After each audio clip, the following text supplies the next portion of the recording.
Hey guys, welcome to the channel. Thanks for joining me again.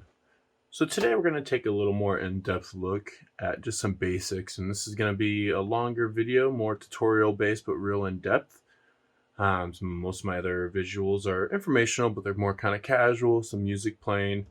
I've had quite a few requests on people to kind of touch on some basics. So today what we're just going to tackle is painting pants, but not just painting pants, factoring in light. What's the light doing? Where's it falling? Where should you put your highlights? Where should you put your shadows? What can you do to make pants look like pants and not just something you painted black?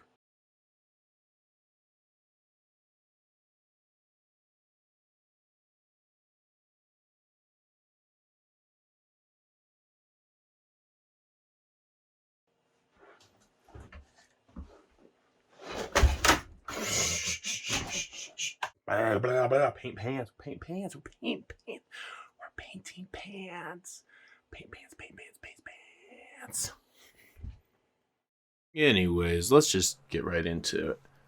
So what you're looking at here is just a couple of still shots of a Tenjin that I'm working on and the pants that we're going to be painting today. Just kind of identifying where the brightest points are on the pants. And what this is representing is where sunlight is going to hit, or if you do a zenithal priming, which zenithal priming just means you paint something black and then you hit it from above, like from simulating what a light source would be, and you hit it with white paint. And that white kind of lets you know where your shadows need to lay and where your highlights will fall. So that's all I'm showing there. It's just pretty much what zenithal priming will look like when you're done. If you don't want to do a zenithal priming, another thing you can do is actually set up your model and set up a really bright light right above it and take a picture. I typically do zenithal priming. I'll also take a picture of my model, and I try to use as many reference pictures as I can. I would honestly say the best thing you can do is go and do a Google search for whatever you're about to paint. If you're about to paint armor, if you're about to paint pants, whatever you're doing, go and look at some reference pictures, not only to understand how the color lays, but how the lighting works. So for instance, something like this that's super wrinkly, I actually went up and just looked up old samurai warriors pants and just how they would look. Right here, what I'm doing is identifying where the brightest part will start and stop. So as I move my brush in and out, you're going to see my brush is actually disappearing. And so if you don't have reference pictures and you don't want to do zenithal priming and you just want to paint and relax, this is kind of a cheap trick. Look from above, stick your brush in at an angle or straight in, and as soon as you see your brush disappear, that's you know that there can't be light following somewhere where if there's something blocking its way. I would say this is kind of a last ditch effort, last resort, but I'm just trying to think of different ways and different approaches individuals will take and how involved they want to get into painting. These are kind of things I tell my kids and people that are really new to painting. These are just some things that I feel are important to learn. That way, if you don't have a computer, you can at least still rely on these basic tools of just being able to look at something and identify where highlights should fall. So next, all we're going to be doing is I'm going to be using a contrast paint, and it's a contrast gray, and I'm going to coat this entire thing. And I'm actually going to do this in kind of quadrants. I'm going to break this pants up into 4 sections so you can see different brush strokes and the differences it can make. All I'm doing here is just kind of showing you I'm not using any special brush. I like to use a flatter brush, but that kind of has a tip on the end. It's just a personal preference for me. There are people that like to use a pointed brush. It's for this, I'm just trying to put a thin layer of this contrast all over these pants. So I want something that's kind of big enough where it can mop its own mess up, but it's not going to leave a bunch of streak marks. So this part right now is kind of, I wouldn't say important, but I would pay attention to the different ways I paint these areas. Because you can't approach everything that you paint the same way. And this is just kind of a good, I don't know, this is going to be a real good visual for people to see what it looks like to paint in the same direction, to paint in different directions, to work paints in, to overwork paints, and then also if you're just going at it and you have no idea what you're doing, you're just trying to paint stuff on. What this contrast paint does is kind of pools into the crevices. It has special ingredients in there that essentially releases the surface tension, so it can just smoothly flatten out into pools, and it won't work as like a paint. And as you can see, as I'm painting it on, you kind of see where it kind of goes where it wants to a degree. So you have to kind of guide it in. I'm using this essentially as a shade. The reason why I decided to use this contrast paint is I really just wanted to kind of show you the dramatic effects of when you start just putting this stuff on. When I first started painting, pretty much everybody told me just slap a bunch of wash on there. Your wash will make everything look much better. And that is true to a degree, I would say. That's also, you don't want to get in that habit. So what I'm doing here is typically after you let something or a wash sit on the surface, you can already see how it's starting to dry. And what I'm showing you is that if you keep going back and overworking it, you're going to leave all these brush strokes. And this is a very common thing that people run into when they first start out, is they overwork it, or they don't let the paint dry before they go back to it. So as you can see, it doesn't look the greatest. It kind of messes with the texture of the pants. I'm taking away from the natural look that the contrast wants to produce for us.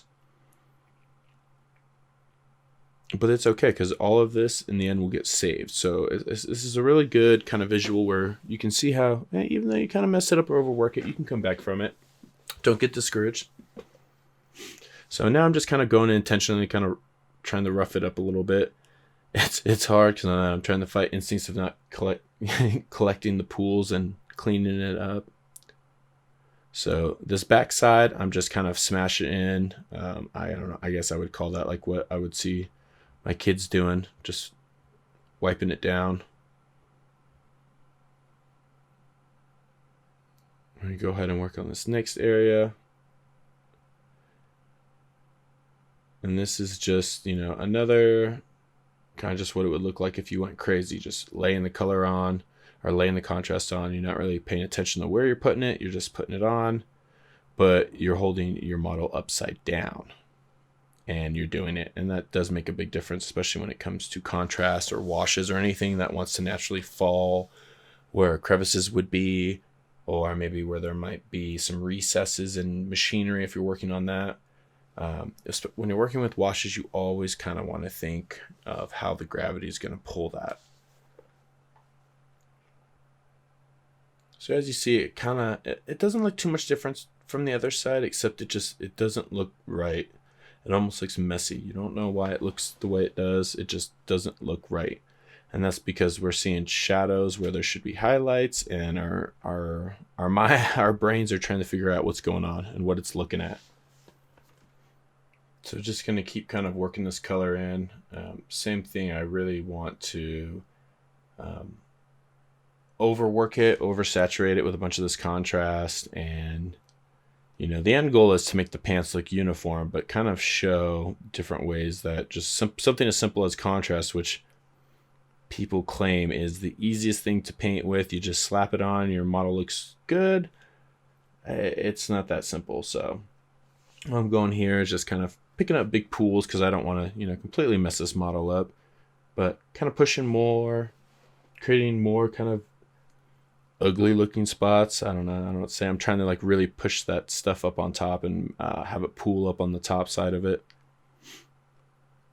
So like I said, the main purpose of this tutorial is to show you just kind of the basics, how going in and messing with things before they dry it really can discourage you. It can discourage you in the middle of painting.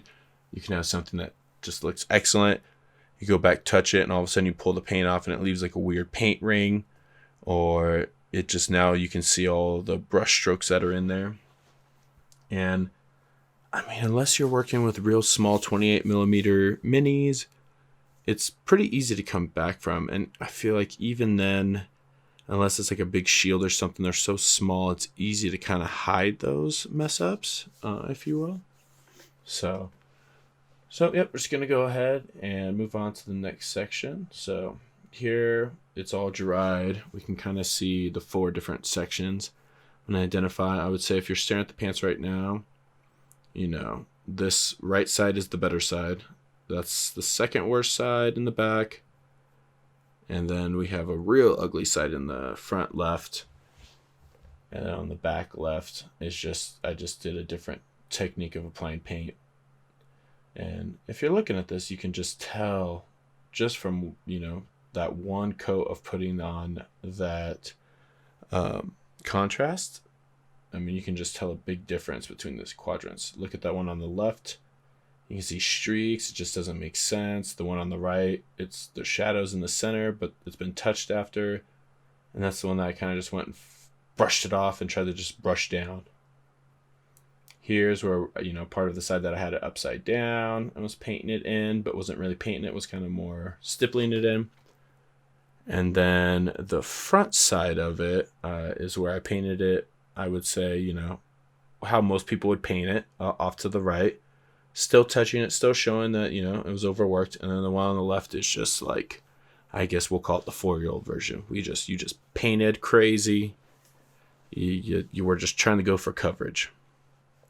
And so, big difference. The one on the left side of the pants, if you're facing it, really, if you look right there, it doesn't make sense. We've taken away from our highlights. We've taken away from our natural zenithal look. And it just looks like black.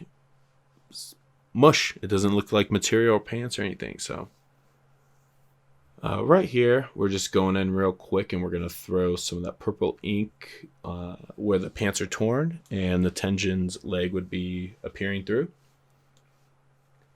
We're not really focusing too much on painting that skin or doing any of that right now. I just kind of want to get this ink in there so I can just kind of see exactly where the skin is, where the material for the pants are. If there's like dirt or bone or something else, you really don't know until you start separating those colors. So I can tell, you know, that specific parts are part of his leg. So I'm just going to go give those a couple of coats and just really help kind of separate the skin from the pants.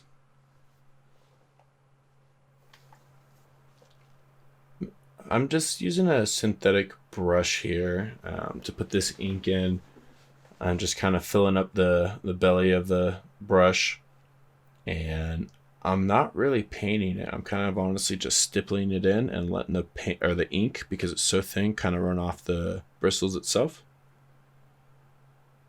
You can see here, I tried kind of pushing too hard to show you that if you apply too much pressure, you'll actually just push all your ink out of your brush and it'll start running everywhere.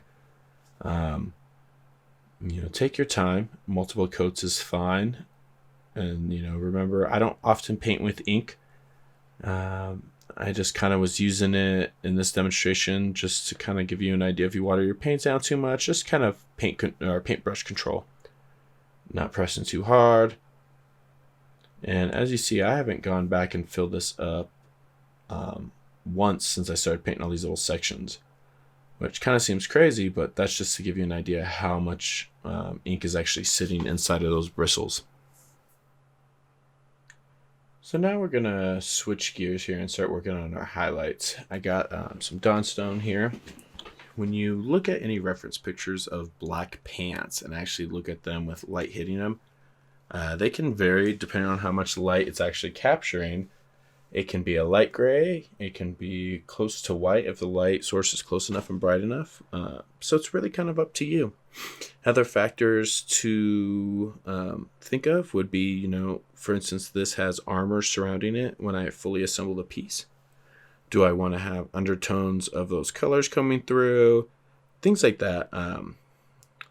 Right now, I'm just trying to figure out how to get this ink out of the bottle. I'm obviously struggling with that very hard. Could edit it out, but nope. what I'm going to do is I'm going to take some of that color contrast and I'm actually going to mix it in with this paint. I'm going to thin the paint down a little bit, but the biggest thing is I just want to bring the brightness a little closer. And then the intensity of the brightness, I will actually be able to control that by how many layers I dry brush on. So sometimes you kind of want to control the color on the palette. Other times you kind of want to control it on the model. And this is one of those cases where I'm just going to kind of, there's so many different folds. I'm going to kind of control it from the model by dry brushing. And also we have, the 4 quadrants that are kind of, I guess, not based, but based in a contrast differently. So we're going to have to take a different approach to kind of pull those back to life and make it all make sense.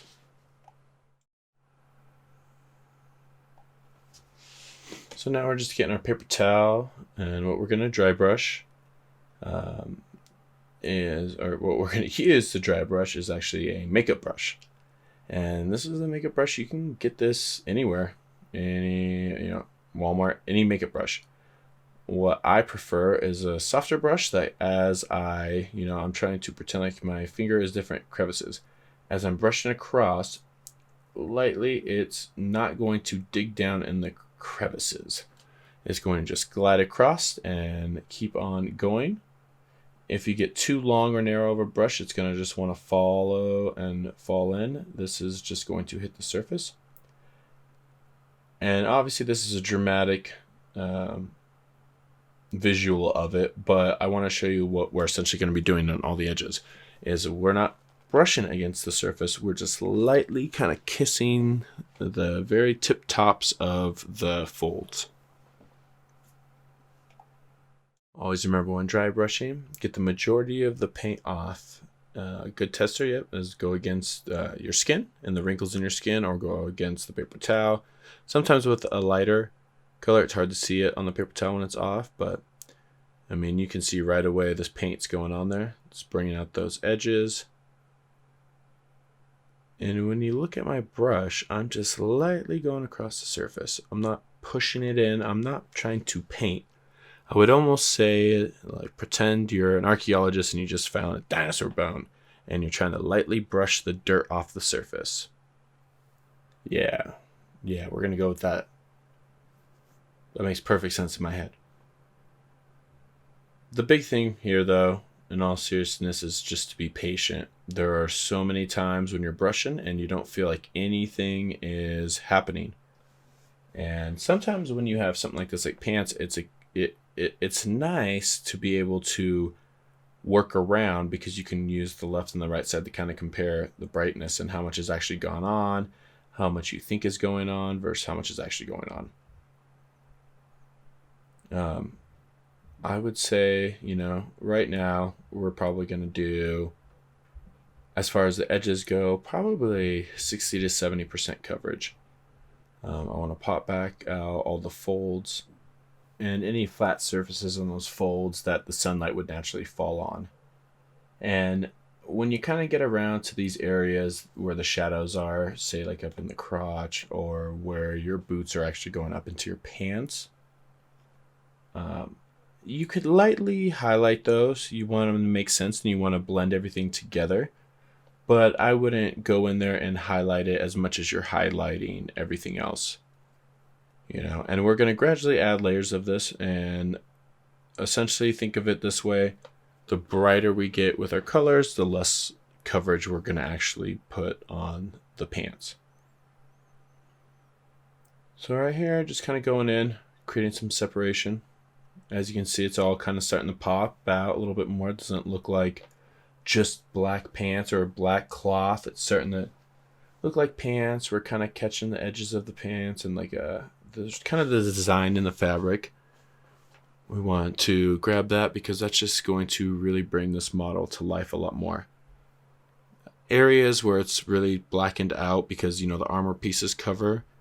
I would say, hit there, practice is practice, but I wouldn't, fixate or worry about if there's, if it's not perfectly covered or if it's not blended perfectly in that spot. You're going to cover it anyways. So right here, kind of the first round of dry brushing on our highlights. So now that we finished the dry brushing of our highlights, or I guess our first coat of dry brushing our highlights, we're going to go ahead and put some of those armor pieces back on and just kind of take a look and see where we're at. See if it's getting too bright, seeing if it's not bright enough. And those those pads are going to be gold and red. So I kind of visualize, okay, if these are gold and red, do I think it should be brighter here? Where would the sun block? Where's the sun going to block it from falling on the pants in the front and the back? And to be honest, this is why sometimes it's really important to take pictures. At the very beginning, that's why I have those pictures, is I can always reference back to those pictures. And if I have the model in a specific position where the light's coming from, and I'm going to paint the shadows that way, I want to keep that same position, and there's no better way to do that than by taking a picture, because the picture won't move. So now we're going to take a little smaller dry brush, and what we're going to do is we're going to just do, I would say about 30% of the edges, and we're going to hit a lot of areas that I feel need to be brightened up a little bit more, because always remember your paint is going to dry darker than what it looks like. So the big thing sometimes is when you put the dry brush, the highlights on, or you do some edge highlighting at first, it's kind of like, it kind of hits you in the face. It's like, ooh, that's a lot. But once it dries, it kind of mellows out. Now, there are some colors that won't mellow out as much as others, but that just kind of comes with time. Here, I'm just going to kind of jump forward. All we're doing is what we did in the previous step, except now I'm hitting those additional little edges. So right there, I'm not covering all of it. I just want to kind of hit the center and then feather it out a little bit more. I decided not to put it in camera so you can't see, but no, there we go. My light source from this character is actually going to be coming from up above from the left. So that's why I'm kind of putting a little bit more against his right leg, because the light shining down is going to cast and land there a lot more than on the left inside of his leg. So now just kind of wrapping up, hitting the remaining edges along the outside. As you can see, it's all kind of coming together a little bit. There's some separation from where the light's hitting, from where the light's not hitting. And also too, if I see some flat surfaces that I feel like are just too dark or need brighten up, like right there was a fold that you can see these folds kind of come into life a lot more as you just keep going over them more and more with your dry brush. And the goal of this video is to just do one of everything, showing you that you can get something ready for the tabletop without having to do 57 layers of something. So we have one layer of contrast, one of the initial dry brush, one layer of the smaller dry brushing I would call highlighting, and this is going to be our edge highlighting. And we're only going to do one coat of this, but we're going to take our time with this step and really pull this piece together. What I'm showing you here is actually how I do edge highlighting and what I feel might be the most effective way when first starting out. It gives you a little less control with how much paint goes on the edge, but it gives you a really good understanding of how to paint edges.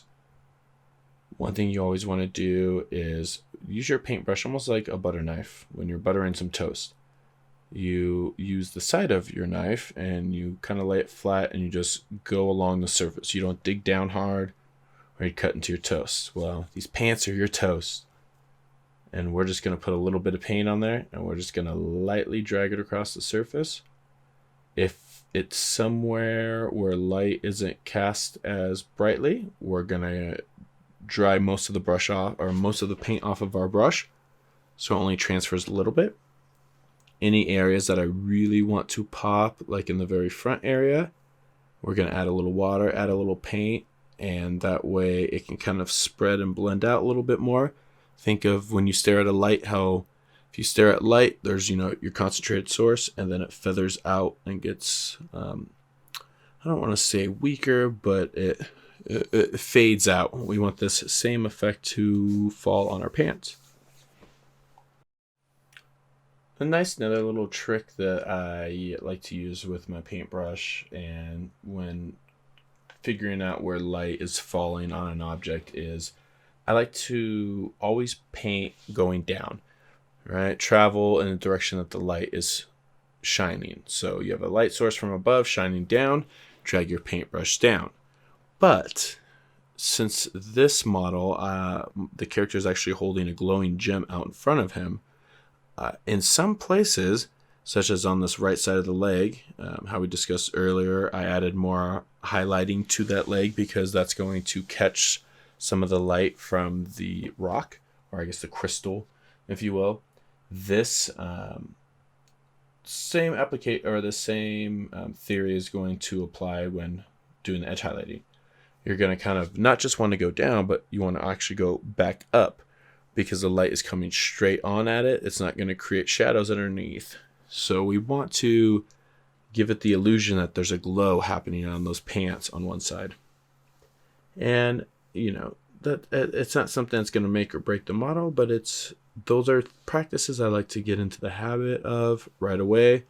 That way, as you progress and you get better, you've already kind of ingrained good, I guess, like techniques or a good theory behind your painting skills.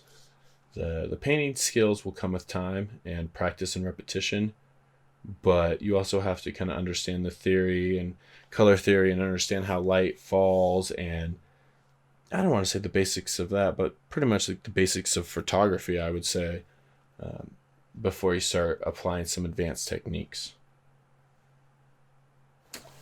And right here, kind of just on the torn spots, I'm just doing a little bit of feathering out, just making some light lines, making it seem like the material is torn and not painted. So it can be kind of tricky sometimes. Anytime you're trying to make really thin lines like that, I like to take the majority of my paint off. And if I have to go over that line 2 or 3 times, that's fine. But once you put a big, thick, uneven, blobby line, it's kind of hard to get it off. So just to kind of recap, we did 1 coat of black. We did 1 coat of zenithal priming from directly above.